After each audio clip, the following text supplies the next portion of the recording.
এক, ঘর জামাই। শেষ পর্যন্ত কিনা একটা পেন। উফ, সত্যি জিজু, তুমি পারো বটে। অট্ট হাসিতে ফেটে পড়ল অর্পিতা। নীলের স্ত্রী আদ্রিতার কাকাতো বোন সে।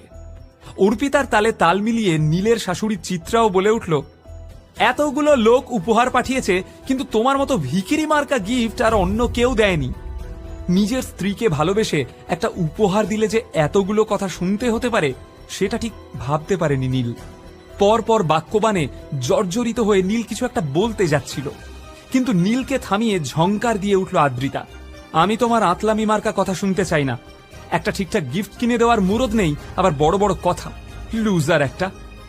আদ্রিতা সেন সম্প্রতি একটি বিদেশি কোম্পানির সাথে ডিল ক্র্যাক করেছে। সেই সূত্রেই বাড়িতে আজ উপহারের বন্যা বইছে। এমন সময় একটা বড় বাক্স হাতে এগিয়ে এলো বাড়ির একজন কাজের লোক। দিদিমণি, এই উপহারটা বিজন দাদাবাবু পাঠিয়েছেন।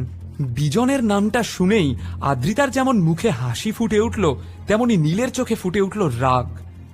আদ্রিতার ইনভেস্টর কাম ফ্রেন্ড বিজনকে দু চোখে দেখতে পারে না নীল। আদ্রিতা খুশি মনে বাক্সটা খুলতেই দেখতে পেল একটা লাল পার্টি গাউন, সঙ্গে একটা ছোট্ট চিরকুট। কনগ্রাচুলেশনস আদ্রিতা, আজ সন্ধ্যায় এটা পরেই তুমি ডিল সাইন করবে, তারপর আমার সাথে ডিনারে যাবে। এই সবকিছুই বিজন করছে শুধুমাত্র তোমার সুযোগ নেওয়ার জন্য। ও ভালো লোক নয়।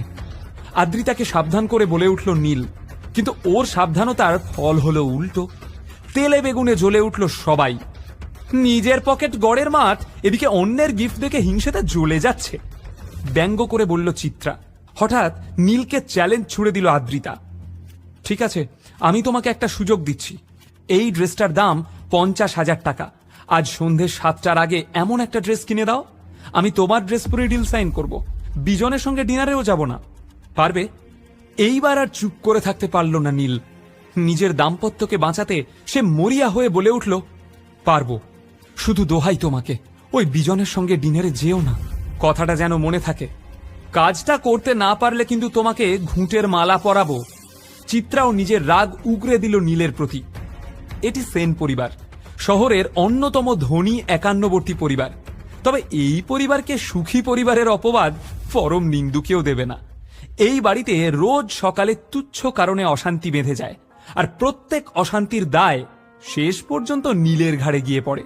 অপমান সহ্য করেও নীল কোথাও যায় না, ঘর জামাই হয়ে পড়ে থাকে। কারণ ও জানে পরিবার ভাঙার যন্ত্রণা। পাহাড় প্রমাণ চিন্তা নিয়ে না খেয়েই নিজের ভাঙা স্কুটারে চড়ে রাস্তায় বেরিয়ে পড়ল